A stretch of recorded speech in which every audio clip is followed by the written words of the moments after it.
ஒவ்வொரு மனிதனுக்குள்ளார உடல் உறுப்புல பஞ்சபூதம் ஒன்று இருக்கு. அதே மாதிரி நம்மளோட பஞ்சபூதம் நிலம், நீர், காற்று, ஆகாயம், நெருப்பு, இது நம்மளை சுத்தி நம்மளை பலப்படுத்தி பாதுகாக்கும். ஒவ்வொரு பஞ்சபூதத்துக்கும் ஒவ்வொரு சக்தி உண்டு. அந்த சக்தியை அவங்கவுங்க ஜாதக ரீதியாக ஜாதகம் இல்ல பொய்ன்னு சொல்றவங்க மத்தியில் சொல்றது என்ன, அன்றாட கிழமைகள் தான் நம்மளோட 9 கோள்கள் 9 கிரகங்கள், அதுதான் கட்டத்தில் இருக்கு. கட்டத்தில் என்ன அவங்க ஜாதகத்தில் இருக்கோ அதுதான் எதிர்காலத்தில். ஒரு தனி மனிதன் ஜாதகத்தில் அவனோட லக்னம் என்பது ஜென்மம், லக்னத்திலிருந்து 5ஆம் இடத்தில் ராகுவோ கேதுவோ இருந்தால் கண்டிப்பாக அவர்களுக்கு குலத்தை காக்கும் தெய்வமே குலதெய்வம். நம்முடைய குலதெய்வ அனுகிரகம் இருந்தால்தான் மற்ற தெய்வங்களே நம்மளுக்கு எந்த ஒரு காரியங்களும் நடக்கும். புதிதாக தொழில் தொடங்கினாலும் சரி, புதிதாக வீடு கட்டினாலும் சரி, எந்த ஒரு புதிய முயற்சிகள் செஞ்சாலும் சரி, நம்மளுடைய குலதெய்வத்தை வழிபாடு செய்து விட்டு தான் நம்ம எதாக இருந்தாலும் செய்ய வேண்டும். அப்படி நம் முன்னோர்கள் குலதெய்வத்தை சரியாக வழிபடவில்லை என்றால் அந்த குடும்பத்திலும் அந்த வம்சத்திலையும்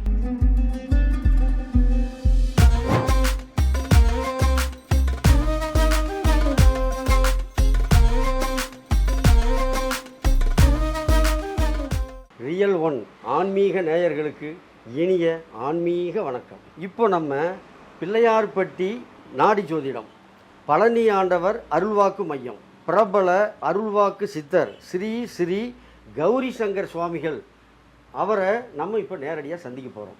ஏன்னா சுவாமிகள் அப்படின்னாவே பயங்கரமான ஒரு பயமும் இருக்கும், ஒரு பக்தியும் இருக்கும். இவர் எந்த வகையில் இந்த உலகத்தை பற்றியும் நமக்கு மனிதர்களுக்கு தேவையான எந்த ஒரு நற்பலன்கள் பற்றி என்ன சொல்ல வர்றார் அப்படிங்கிறத இப்போ நம்ம நேரில் நீங்கள் பார்க்க போகிறீங்க.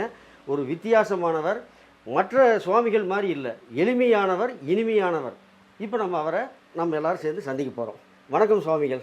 வணக்கம் ஐயா. சுவாமிகள், இப்போ உலகின் முதல் கடவுள் யார்? எங்களுடைய நேயர்கள் சார்பில் ஒரு சின்ன கேள்வி, இதுக்கு தகுந்த பதில் கிடைக்கும்னு நாங்கள் நம்புறோம். இந்த உலகத்தில் பார்த்தீங்கன்னா முதல் கடவுளுங்கிறது பிரபஞ்சம் தான். இந்த உலகத்தின் முதற் கடவுள் பிரபஞ்சம் பார்த்து உருவாக்கியது தான்.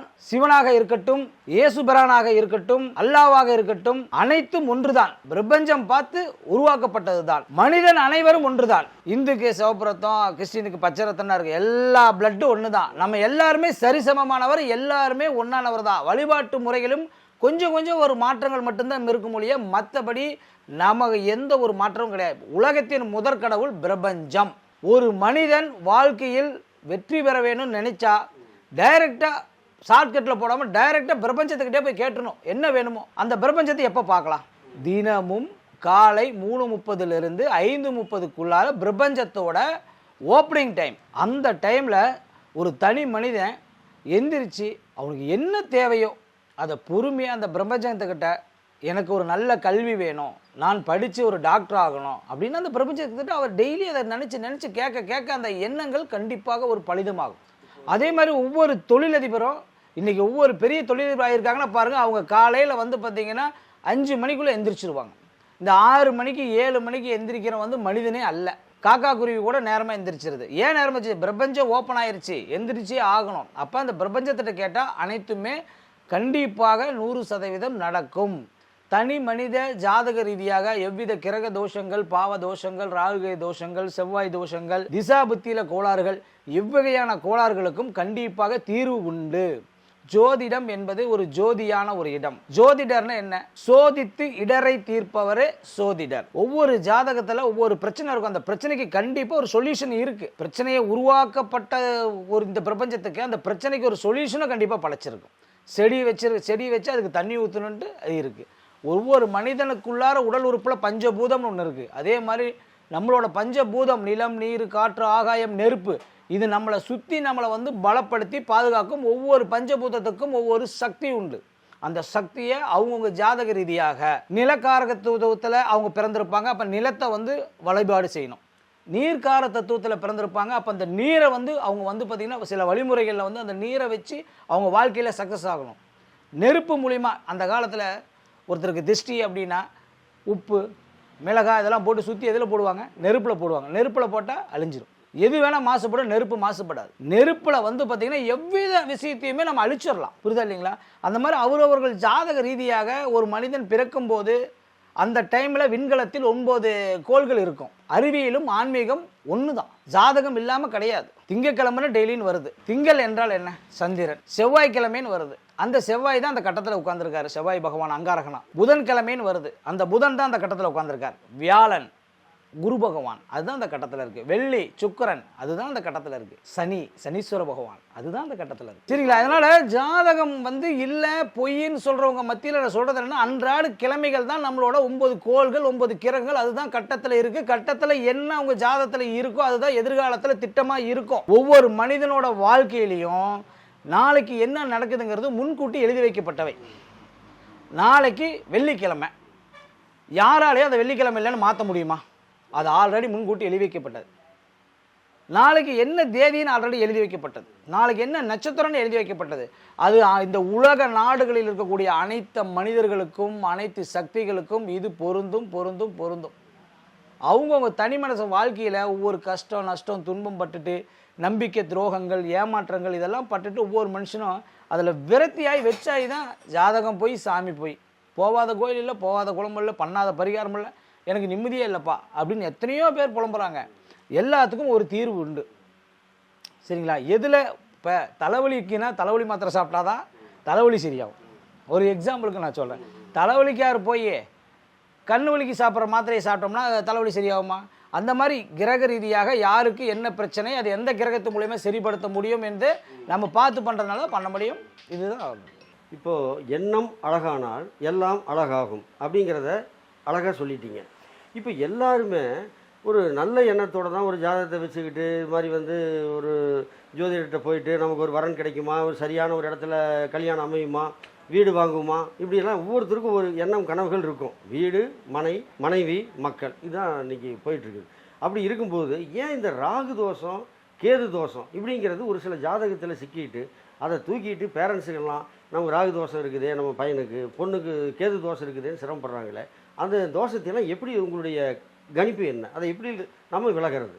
ஐயா, ராகு கேது என்பது பார்த்தீங்கன்னா 9 நவகிரகத்தில் அசுபர்கள்னு சொல்லுவாங்க. ராகுவும் கேதுவும் ஒருவரே. அசுரன் தேவர்கள் அமிர்தத்தை கடைச்சி அந்த அமிர்தத்தை அவங்க குடிக்கிற டைமில் ஒருத்தன் மாறு வேஷத்தில் தேவர்கள் உருவத்தில் குடித்து அந்த தண்டனையை அவன் சாகா வரம்பட்டுட்டான். அவனை வெளியே விட்டால் பிரச்சனை ஆயிருன்னு சொல்லிட்டு உங்கள் நவகிரகத்தில் அவனை சேர்த்திட்டாங்க. அதில் உருவானது தான் ராகுவும் கேதும். இதை பற்றி விளக்கங்கள் எத்தனையோ புராண கதைகளில் நீங்கள் எவ்வளோ இதில் பார்த்துருக்கலாம். அந்த ராகு கேது பார்த்தீங்கன்னா ஒவ்வொரு ஜாதகத்தில் அவங்கவுங்களுக்கு எந்தெந்த இடத்துல இருக்கோ அந்தந்த இடத்துல பலன் கொடுக்கும். ராகு போலே கொடுப்பாரும் இல்லை, கேதை போலே கெடுப்பாரும் இல்லைம்பா. அந்த ராகு பகவான் நல்ல இடத்துல உட்காந்து அவன் அரசியலில் பெரிய உச்சத்துக்கு வருவான். சினிமாவில் பெரிய ஆள் பாருங்க, அவன் ராகு உச்சத்தில் இருப்பான். ராகு என்பால் நிலக்கிரகம், கேமரா சம்மந்தப்பட்ட தொழில் இருக்கவங்க அந்த ராகு வலுத்திருக்கும். ராகு கெட்டவரும் கிடையாது, கேதும் கெட்டவரும் கிடையாது. அவங்க கேது ஞானக்காரகனுங்க. கேது பகவான் 5 தலை பாம்பு, ஞானக்காரகன். ஒரு மனிதனுக்கு வாழ்க்கைன்னா என்ன, பணம்னு என்ன, காசுன்னு என்ன, சொந்தம்னு என்ன, பந்தன்னு கற்றுக் கொடுக்கக்கூடியவர் தான் அந்த கேது பகவான். அதனால் அவங்கவுங்க ஜாதக சுய ஜாதக பிரகாரம் எப்படி இருக்காரோ அதுக்கு தகுந்தாற் போல தான் பரிகாரம் உண்டு.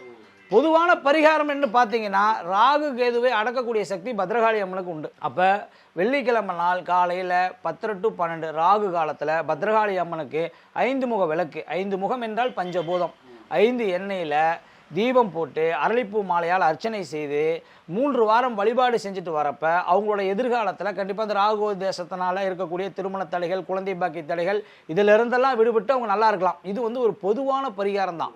சுய ஜாதக ரீதியாக அவங்கவுங்களுக்கு ராகு கேது எங்கே இருக்காரோ அதை வச்சு தான் நம்ம கணக்கிட்டு சொல்ல முடியும் ஐயா. சரிங்க சுவாமிகள், இப்போ ராகு தோஷம் கேது தோஷம் உள்ளவங்க என்ன பண்ணணும்? பக்கத்தில் உள்ள பத்ரகாளி கோயிலுக்கு போகணும். அந்த 5 விளக்கு இதெல்லாம் சொல்லிட்டீங்க. நேயர்களுக்கு ரொம்ப திருப்தியான ஒரு பதிலாக இது இருக்கும்னு நினைக்கிறேன்.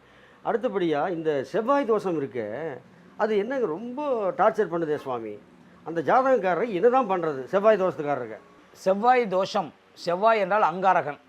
சரிங்களா? செவ்வாய் தோஷம் உள்ளவங்க முருகப்பெருமான வழிபாடு செஞ்சால் அவங்க வாழ்க்கையில் ஒரு நல்ல ஒரு மாற்றத்தை உருவாக்கும். செவ்வாய் தோஷத்திலேயே பார்த்தீங்கன்னா பரிகார செவ்வாயின்னு இருக்குது. ஒவ்வொரு நின்ற இடத்துல ஒவ்வொரு ஜாதக ரீதியாக 2, 4, 7, 8, 12 செவ்வாய் தோஷம். அப்போ அந்த செவ்வாய் தோஷமாகப்பட்டது எந்த இடத்துல நிற்கிறாரு, எந்த வீட்டில் இருக்கிறாரு, அதை வச்சு தான் பார்த்தீங்கன்னா அது பவரான செவ்வாய் இல்லை பரிகார செவ்வாய் நம்ம ஒரு முடிவுகள் செய்ய முடியும்.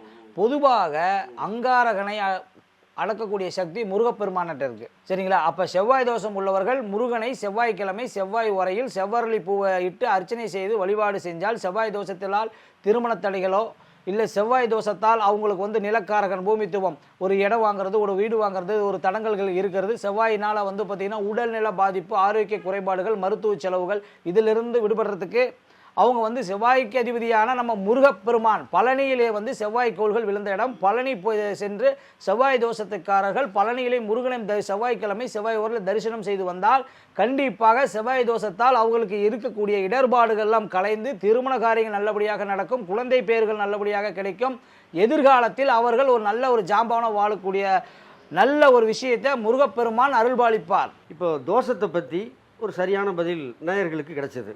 இப்போது முன்னோர்கள் சாபம்னு சொல்கிறாங்களே, சில குடும்பங்கள் பாருங்கள், அண்ணன் ஃபேமிலியெல்லாம் நல்லாயிருக்கும், அவன் சிஸ்டர்ஸ்லாம் நல்லா இருப்பாங்க. ஒரு ஃபேமிலி அவன் வந்து கேட்டால் என்னப்பா அது மாதிரி முன்னோர்கள் சாபம்ப்பா, அதான் நீங்கள் வந்து சரியான முறையில் ஒரு ஆசீர்வாதம் கிடைக்கல அப்படிங்கிறாங்க. அந்த முன்னோர்கள் சாபம் அதை பற்றி உங்களுடைய கருத்து என்ன? ஐயா, முன்னோர்கள் சாபம் முன்ஜென்ம பாவம். இது வந்து ஒவ்வொரு தனி மனிதனோட வாழ்க்கையை ரொம்ப சீரழிக்கும், சித்திரவதைப்படுத்தும். ஒரு தொழிலில் முன்னேற்றம் இல்லாத சூழ்நிலைகள், தன் குழந்தைங்க கல்வியில் முன்னேற்றம் இல்லாத சூழ்நிலைகள், பெற்ற தாய் தகப்பன் இருந்தும் அவர்களால் உதவிகள் கிடைக்காம இருக்கக்கூடிய சூழ்நிலைகள், இது எல்லாமே முன்னோர்கள் சாபத்தில் வரும். ஒரு தனி மனிதன் ஜாதகத்தில் அவனோட லக்னம் என்பது ஜென்மம், லக்னத்திலிருந்து 5ஆம் இடத்தில் ராகுவோ கேதுவோ இருந்தால் கண்டிப்பாக அவர்களுக்கு முன்னோர்கள் சாபம் உள்ளது என்றது வந்து ஒரு ஜோதிட ரீதியாக ஒரு ஜோதிடர்கள் கண்டிப்பாக அதை சொல்லுவாங்க. முன்னோர்கள் நமக்கு சொத்து சுகங்களை சேர்த்து வைத்தால் நம்மளை வந்து சாரும். அதே மாதிரி முன்காலத்தில் இருந்த முன்னோர்கள் பாவங்களோ சாபங்களோ வாங்கியிருந்தாங்கன்னா அது நம்ம கண்டிப்பாக நம்ம வம்சாவளியில் கண்டிப்பாக இருக்கும். இதற்கு வந்து முன்னோர்கள் சாபத்துக்கும் நம்ம நிவர்த்தி உண்டு. கடைக்கோடி வந்து காசியில் வந்து பார்த்திங்கன்னா நம்மளுடைய முன்னோர்கள் சாபத்துக்கு நிவர்த்தி வந்து 48 நாள் ஒரு மண்டலம் நமக்காக ஒரு பிரார்த்தனைகள் காசியில் வச்சோம் அப்படின்னா கண்டிப்பாக முன்னோர்கள் சாபம் முன்ஜென்ம பாவம் பித்திர தோஷத்திலிருந்து விடுபட்டு ஒரு தனி மனிதன் காசு பணம் பேரு புகழ் செல்வாக்கோட அவன் நினைத்த காரியத்தோட இந்த அவனோட பிறப்பின் ரகசியம் எதற்காக இறைவன் படைக்கப்பட்டார் என்பதை உணர்ந்து அவன் வாழ்க்கையில் வெற்றி பெறத்துக்கு அனைத்துக்கும் வழி உண்டு. முன்னோர்கள் சாபம் முன்ஜென்ம பாவம் வந்து இருக்கிறதுலே ஒரு கொடூரமான விஷயம். வீட்டில் சாப்பாடு இருந்தும் சாப்பிட முடியாத ஒரு மனிதனுக்கு எவ்வளோ ஒரு கஷ்டமோ அந்த மாதிரி வந்து ஒரு கஷ்டத்தை அந்த முன்னோர்கள் சாபம் கண்டிப்பாக கொடுக்கும். 10 அடி மேலே வளர்ச்சிகள் போனால் கீழே வந்து 10 அடி கீழே தள்ளும். பார்க்க வெளியே பார்த்தா நல்லா பந்தாவாக நல்லா இருக்கிற மாதிரி இருக்கும், வெளியில் பார்த்தா அவங்க வாழ்க்கை டியூப்லைட் மாதிரி பிரகாசமாக இருக்கும், உள்ளே பார்த்தா அவங்களோட வாழ்க்கை மெழுகுவத்தி மாதிரி இருக்கும். மன நிம்மதி இல்லாத ஒரு குறைபாட்டில் இருப்பாங்க. கணவன் மனைவிக்குள்ளார அவங்களுக்கு இல்லற வாழ்க்கையில் இன்பங்கள் இருக்காது. கணவன் மனைவிக்குள்ளார சிக்கல்களும் பிரச்சனைகளையும் கொடுக்கும். தொழில் ரீதியாக எடுக்கக்கூடிய ஒவ்வொரு முயற்சிகளிலேயும் வந்து தடங்கல்கள் வந்து அதற்கு பின் அவங்க சாதனை படைக்கக்கூடிய ஒரு சூழ்நிலையை உருவாக்கி கொடுக்கும். இது அனைத்துக்கும் சுய ஜாதகத்தை வைத்து நம்ம தான் தீர்வுகளை கண்டு அதற்குண்டான வழிமுறைகளும் வழிபாட்டு முறைகளும் நம்ம செய்து வந்தால் நம் வாழ்க்கையில் வளம் பெறலாம், நலம் பெறலாம். நம சிவாய. சரிங்க சுவாமிகள், இப்போது குலதெய்வத்தை சில பேர் மறந்துடுறாங்க, எல்லா கோயிலுக்கும் போகிறாங்க, குலதெய்வத்துக்கு போகவே மாட்டேங்கிறாங்க. ஏன்னா அது வந்து அவங்க ஒரு வேலை பார்க்குற இடம் ஒரு வேறு இடமா இருக்கும், குலதெய்வம் கோயில் இருக்கிறது ஒரு வித்தியாசம் வேறு ஒரு இடமா இருக்கும், அது ரொம்ப தூரமாக இருக்கும். அதனால் அந்த போக்குவரத்து அவங்களுக்கு இடைஞ்சலாக என்னன்னு தெரியல, அந்த குலதெய்வம் கோயிலுக்கு போகவே முடியல, சில பேர் அப்படி ஃபீல் பண்ணுறாங்க. அப்போ அந்த குலதெய்வ சாபம் அப்படின்னு ஒன்று இருக்கா? ஐயா, நீங்கள் கேட்ட கேள்வி அருமையான கேள்வி. நம் குலத்தை காக்கும் தெய்வமே குலதெய்வம். நம்முடைய குலதெய்வ அனுகிரகம் இருந்தால்தான் மற்ற தெய்வங்களே நம்மளுக்கு வந்து எந்த ஒரு காரியங்களும் நடக்கும். புதிதாக தொழில் தொடங்கினாலும் சரி, புதிதாக வீடு கட்டினாலும் சரி, எந்த ஒரு புதிய முயற்சிகள் செஞ்சாலும் சரி, நம்மளுடைய குலதெய்வத்தை வழிபாடு செய்து விட்டு தான் நம்ம எதாக இருந்தாலும் செய்ய வேண்டும். அப்படி நம் முன்னோர்கள் குலதெய்வத்தை சரியாக வழிபடவில்லை என்றால் அந்த குடும்பத்திலும் அந்த வம்சத்திலையும் நிறைய தொந்தரவுகள், பிரச்சனைகள், குழப்பங்கள் வரும். கடவுளையே வெறுக்கக்கூடிய ஒரு உணர்வுகள் வரும். கடவுள் இல்லை, சாமி இல்லை அப்படின்னு சொல்லி அவங்களையே ஒரு மனசை வந்து அப்படியே இது பண்ணுறக்கூடிய சூழ்நிலையை உருவாக்கக்கூடியதுதான் குலதெய்வ சாபம். ஒவ்வொரு குடும்பத்தினரும் அந்த குலதெய்வத்தை கண்டிப்பாக வழிபாடு செய்ய வேண்டும். கோயிலுக்கு செல்ல முடியவில்லை என்றால் அந்த குலதெய்வத்தோட படத்தை வைத்து வெள்ளிக்கிழமையில் வீட்டில் நெய் தீபம் ஏற்றி குலதெய்வத்தை வழிபாடு செய்து வந்தால் சுபத்தை ஏற்படுத்தும். முடியவில்லை, வெளியூரில் நீங்கள் கேட்ட மாதிரி வெளியூரில் இருக்கேன், நான் அப்ராடில் இருக்கேன், அங்கே இருக்கேன், என்னால் வந்து குலதெய்வத்தை வழிபாடு செய்ய முடியலன்னா வருடத்திற்கு ஒரு முறை ஆண் தெய்வம் குலதெய்வமாக இருந்தால் அமாவாசை திதியில் வந்து குலதெய்வத்திற்கு மாலை சாற்றி அர்ச்சனை செய்து பொங்கல் வைத்து படையல் போட்டு குலதெய்வத்தை வழிபாடு செய்து வர வேண்டும். பெண் தெய்வமாக இருந்தால் பௌர்ணமி அன்று 48 தீபங்கள் நெய் தீபம் இட்டு அர்ச்சனை செய்து ஆராதனை செய்து சர்க்கரை பொங்கல் வைத்து 4 பேர்த்துக்கு தானம் செய்து வருடத்துக்கு ஒரு முறை வழிபாடு செய்து வந்தால் குலதெய்வ கூட்டத்திலிருந்து அவங்க விடுபடலாம். குலதெய்வம் அனுகிரகம் இருந்தால் மட்டுமே ஒரு தனி மனித வாழ்க்கையில் வெற்றி பெற முடியும், நிம்மதி கிடைக்கும். குலதெய்வம் தான் நம்மளுக்கு ஒரு தாய் மாதிரி. தாய்க்கு எப்படி நம்ம மேலே அன்பு பாச நேசத்தோடு இருக்கிறாங்களோ, ஒரு தாயை நம்ம பார்க்க போலேன்னா, ஒரு நீங்கள் தாய் படிக்க வச்சு வளர்த்தி ஆளாக்கி ஒரு நல்ல வேலை வாங்கி வெளிநாட்டில் அனுப்பிச்சிடுறாங்க. அந்த தாயை வருடத்துக்கு ஒரு முறையாச்சும் நம்ம பார்க்க போக மாட்டோமா? அந்த மாதிரி ஒரு தாய்க்கு நிகரான தெய்வம் தான் குலதெய்வம். கண்டிப்பாக குலதெய்வ வழிபாடு மேற்கொள்வது சுபம், நல்ல ஒரு வம்ச விருத்தியை கொடுக்கும், தொழில் முன்னேற்றத்தை கொடுக்கும், நினைத்த காரியத்தை வெற்றி கிடைக்கும். குலதெய்வ வழிபாடு சிறந்தது. நமசிவாயம். ரியல் ஒன் சேனல் நேயர்கள் சார்பில் மிக்க நன்றி சுவாமிகள். நன்றி.